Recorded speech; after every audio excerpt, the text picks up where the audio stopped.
Autre voyage, autre décor, alors que les vacances de Pâques ont débuté en France.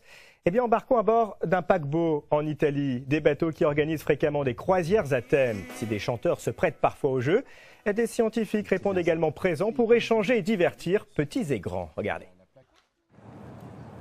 Rome, embarquement immédiat pour 3000 croisiéristes. Parmi eux, la famille Sarah. Louise, 12 ans, et ses parents ont choisi une croisière pas comme les autres.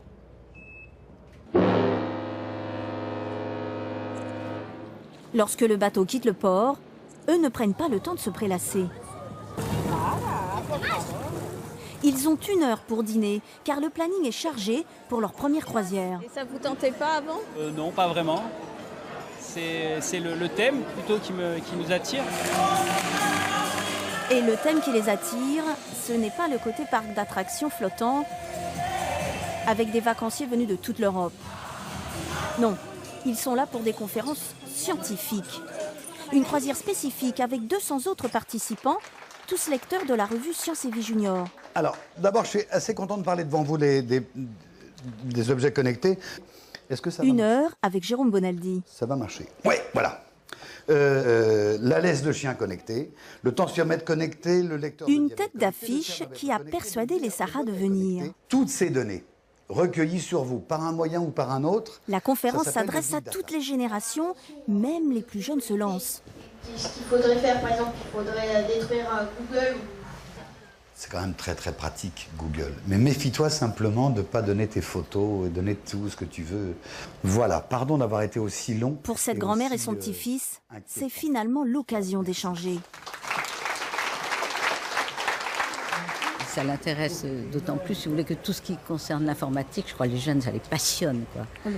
Non, c'est un cliché, ça, je suis désolée. Hein. Tous les jeunes ne sont pas passionnés par l'informatique. Hein. Ah non? Ah non. Mais j'étais persuadée que Eh ben, c'est un cliché. C'est un cliché. Bon, alors... Après la conférence, l'avantage, c'est aussi de parler directement avec les intervenants. Et si vous voulez investir à long terme, n'achetez pas Saint-Tropez. Parce qu'à long terme, la Méditerranée se rapproche, 1 centimètre par an à peu près. Des échanges teintés d'humour ou très savants, comme avec l'anthropologue Pascal Pic du Collège de France. Et ça, c'était des zones de migration des Homo erectus pendant les périodes glaciaires, comme au niveau des mers à tabac. De toute façon, cet endroit-là a été sec pendant de nombreuses années. Il y en a qui peuvent passer par là. Ils sont passés par là aussi. Les croisières thématiques, une spécificité française qui a le vent en poupe.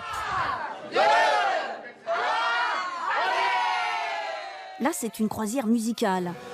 Thématique nostalgique, avec Hervé Villard.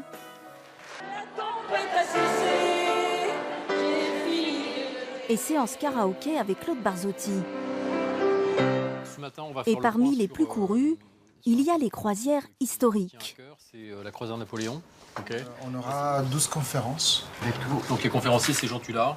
Chez le plus grand armateur européen, on prépare 50 croisières thématiques. Je pense qu'on peut être plus ambitieux là, les enfants. L'idée, séduire le public français, moins attiré par les croisières que ses voisins européens.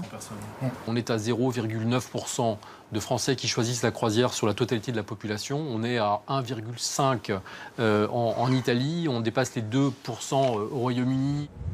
Pour rattraper ce retard, les armateurs veulent attirer un public plus jeune, comme sur notre croisière scientifique. Dès le matin, des activités pour les enfants sont organisées. Bonjour, bienvenue, installez-vous. On obtient 2 cylindres. Oh, c'est extraordinaire, vous êtes trop fort. Un cours de maths. Je suis ici, je suis donc a priori au-dessus, et je ne lève à aucun moment le doigt, à aucun moment, et pouf, je suis en dessous. Animé par un spécialiste du palais de la découverte. Et je refais un tour, et hop, je suis revenu au-dessus, ce qui veut dire qu'il n'y a pas de dessus et de dessous, il n'y a bien qu'une seule face. Ça fait un peu des petites expériences. Ensuite, on peut montrer à nos parents et leur poser un mal de crâne pas possible. Et ça aussi, c'est sympa. Pour les parents de Louise, pas de maux de crâne. Eux aussi sont contents. Ils ont payé 1 000 € par personne, environ 10% de plus que pour une croisière classique. C'est vrai que le fait d'être encadré, c'est bien. Peut-être que toute seule, j'aurais un peu du mal pour m'intégrer dans une croisière comme ça. Il y a beaucoup de monde. Mais malgré tout, ils se sont pris au jeu. Le plaisir d'une nouvelle escale, chaque jour.